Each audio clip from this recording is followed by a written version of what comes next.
This is Patricia Sullivan's book, Lift Every Voice, the NAACP and the Making of the Civil Rights Movement. Ms. Sullivan, thank you. We just heard your presentation. We've already got the numbers up. We've got callers calling in. What's the influence of the NAACP today? It's history. I mean, the fact of the civil rights gains of the 60s that just transformed our legal landscape, expanded federal protection of citizenship rights for all, and the continuation to keep that, to enforce those laws and keep people, I guess, in thinking about the history, that nothing's ever settled. I mean, that democracy and is work, and that this organization has an example historically of believing in that and fighting against tremendous odds to secure it. And it's still with us, as you point out. It's 100 years old. Who was the first president that recognized the NAACP, visited with the NAACP? They had meetings. They had access to the White House, even as early as Woodrow Wilson. I mean, Villard met with him over this issue of segregating the federal government. So they had access, and they made themselves known and heard. And presidents, would meet with them informally. I guess a major development was when Harry Truman was the first president to address their annual meeting, and did it right here from the steps of the Lincoln Memorial. And that was a very significant event.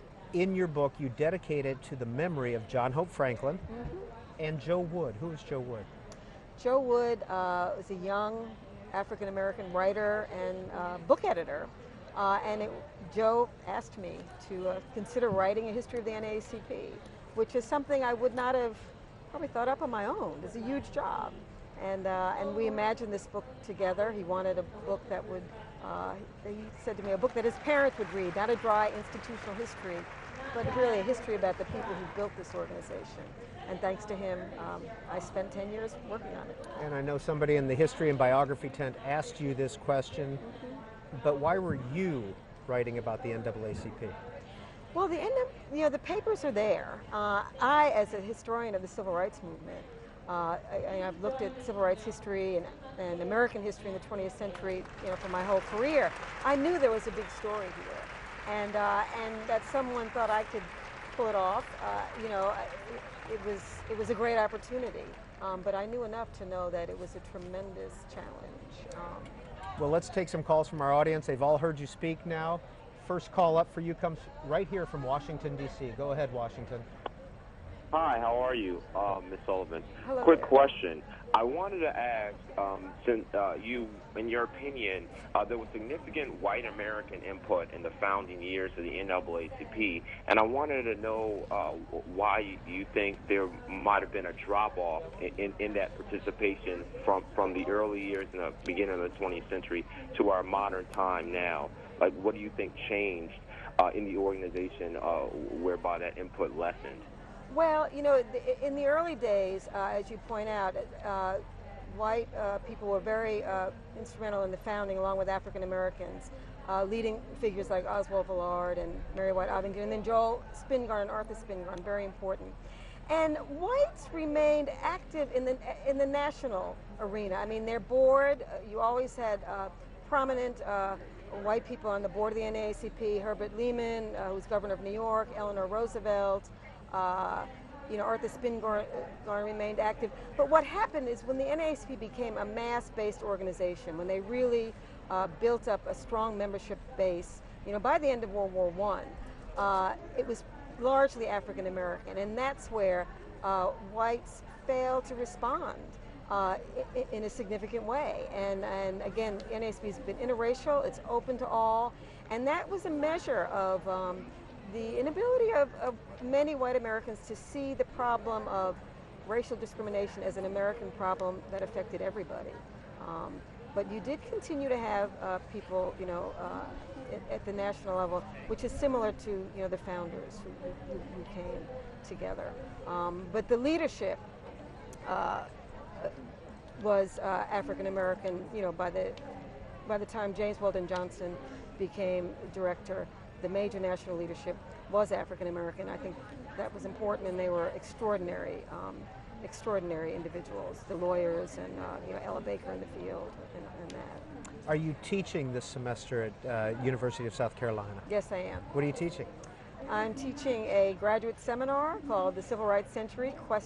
Which is really reading all of the many books that have been written about various local struggles and this debate about what is civil rights history, when does it begin, what does it mean, and I'm teaching an undergraduate class called From Jim Crow to Civil Rights, which is really an oral history class, trying to get my students at South Carolina to go out and interview people who were alive when segregation is not that long ago, 50 years ago, and lived through the changes. Oral history important to you? Very important, yes. Yeah, it's these stories that people carry with them that aren't written down are just such an important part of our understanding the past and keeping it.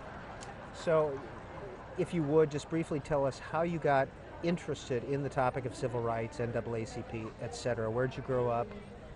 I grew up in Montauk, New York, on Long Island, and had a traditional education. I mean, in the late 60s, where American history was taught in a way that didn't include any of what I talked about today, really. And then I went to graduate school and was exposed to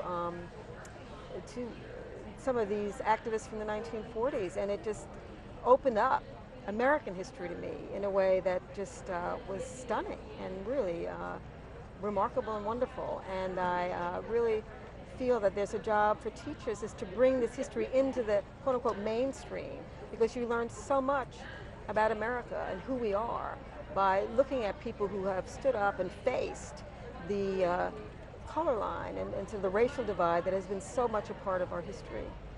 Another call from Washington, D.C. for Patricia Sullivan. Go ahead, Washington. Hi, my name is Phoebe Harrison, and I'm a great admirer and friend of Patricia Sullivan.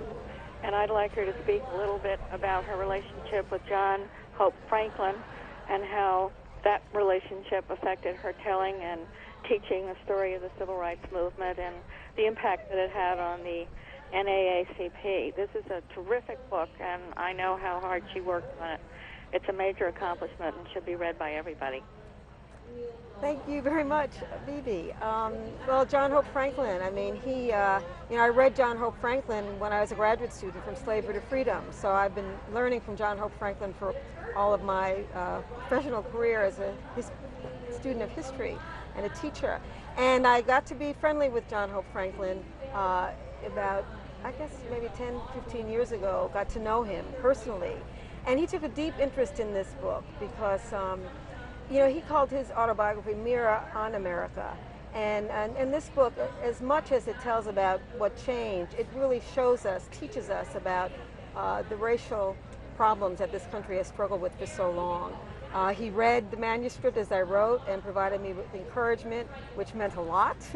And it just has, he's someone who has shaped my thinking and understanding, because more than a scholar, and he's one of the best, he lived this history and has written about it so powerfully in his autobiography. And in fact, John Hope Franklin appeared on Book TV several times, including our in-depth program, booktv.org. Search for John Hope Franklin. You'll be able to watch all that programming online. The next call for Patricia Sullivan, Tacoma, Washington. Hi. Hi. First of all, thank you, Professor Sullivan, for an excellent book.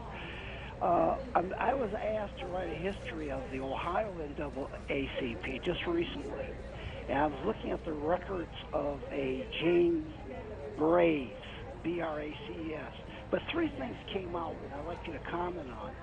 First thing was a woman named James Matilda Bolden in The Big Secret about the size of the NAACP.